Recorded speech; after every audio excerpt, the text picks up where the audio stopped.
happening, guys? Welcome back to another episode of Dear Cass and Dre, where we answer your questions on love, relationships, and anything in between.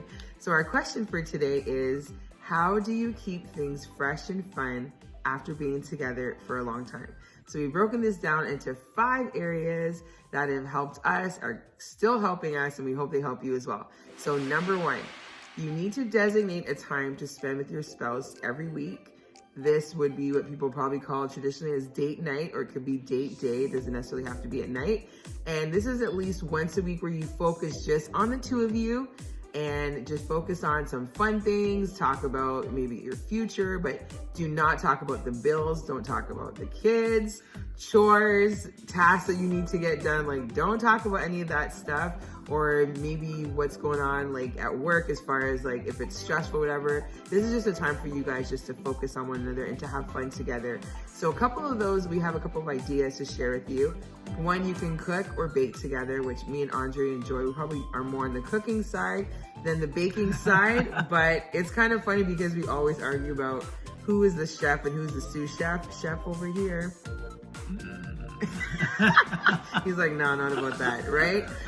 So that's like just a really fun thing that we enjoy doing together. Just trying different dishes that we've seen at restaurants that we've tried, like, hey, maybe we can try making it at home. Yeah, so that's a really fun thing to do together. Another one is to set up your backyard like an outdoor upscale restaurant. So bring your pillows out, blankets, candles, music. Just be creative and have fun and just do something different. Like, yes, we could just go to a restaurant, which we definitely enjoy doing, but it's also nice just to try something different as well and just use your creativity with that. Another one is, I think this is probably one of my favorites, is surprise each other with a planned date from beginning to end. So because I'm a planner in every aspect of my life, it's really nice when Andre's like, hey, I got this covered, just this is what you need to wear and this is what time we're leaving. I'm like, yes, it's so good. All right, so number 2. Number 2 is connect. Get to know your spouse better. You know, discover something that you didn't know about each other. Yes. And a good example of that is we would recommend reading the 5 Love Language, Gary Chapman. That's a book that helps us to discover each other's love language, how we express love and how we receive love. You know, that was something incredible. Another thing is, you know, try to do some fun quizzes together. There's the Enneagram, there's Myers and Briggs, just anything to basically, you know, get to understand your spouse better. Yes, and number 3 is explore new things and places together. And we love exploring, we love traveling. Yes, so this is something that's been in our relationship from day one. So now I remember like the one time I did this, Andre, he's like a maps person and like, he's amazing. So he is like literally my human GPS. So when I go somewhere, I need the GPS, otherwise I could end up in the lake. It's it's a hot mess. So for Andre, he needs, you know, he wants to look at the map ahead of time, figure out where we're going, get the best route, because we like the scenic routes typically, so he wants to figure that all out. So the one day I just said, hey, like, let's just pack a bag and just drive. And he's like, what? That was nerve-wracking. But it was so much fun, right? It was. Yes, so we highly recommend this. We've done this now a good amount of times.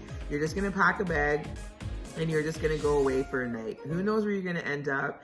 Just drive, find a cute town somewhere, whatever, it looks good, stop there, see what they have going on there. Just something about being spontaneous and like exploring something together is really fun and exciting for a couple. Another thing you can also do if you're not that adventurous is you could sign up for a new class. You could sign up or a club together. Yeah. They have really cool like those painting classes that you can do, a book club. There's so many different things you can do, a cooking class. And they have free cooking classes through, I think, Loblaws or the Real Canadian Superstore. So you can just join just something that you've never done before. It just really keeps it fresh and exciting. And number 4. Number 4 is take a walk down memory lane. Yeah. Go through those photo albums, you know, go through those old school pictures and laugh at each other, have fun. It's a great way to just stir up those old emotions. Yeah, like why we fell in love, right? Yeah, so that's I find that was very good for us. We do that every now and then.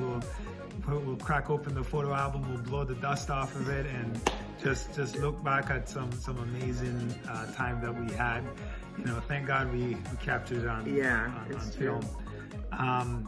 So take a time to go through, pictures and moments that you guys had, together.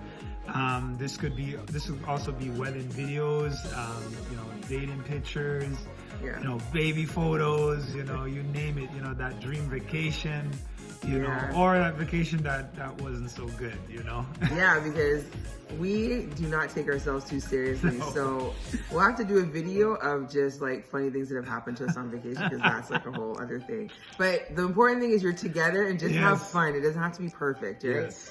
All right, so number 5, last one, find a cause that you can work on together. And we think it's so important that as a couple that you're growing together and you're also helping and really contributing to your community. So for us, that is what we do together in ministry. So we both do mentoring and counseling together. And that is probably, I would say, our favorite thing. Yes, absolutely. We love, it is very fulfilling because we're helping somebody else. Yes. And this has been just really great for our relationship as well. Now, if you're not maybe involved in ministry, there's other things that you can do, like helping at a shelter. You can check in with the elderly to see how they're doing, and maybe ways that you can help them, if that's picking up groceries together, or there's so many different creative ways that we can find to help somebody else. There's the Big Brother and Big Sister charity organization. You could also raise money for a fundraiser. They have raising money for breast cancer in different organizations like that, where you could go and do a run together. So training together, that's goals for us. Like Andre's already a runner, and yes, I'm hoping to get there one day as well. So we can also do that together, but you can raise money for some great causes out there. So we hope this has been helpful, and keep it fresh, fun. And it's like, I find that a lot of people put their effort in the beginning when they're dating, and then when they get married after a while, they're just like, this is like the mundane, we just do, the same thing day in, day out. You actually have to make the effort to make it fun and exciting. It's not just gonna happen on its own. So that is our tips for today. Thank you. Good job to you too.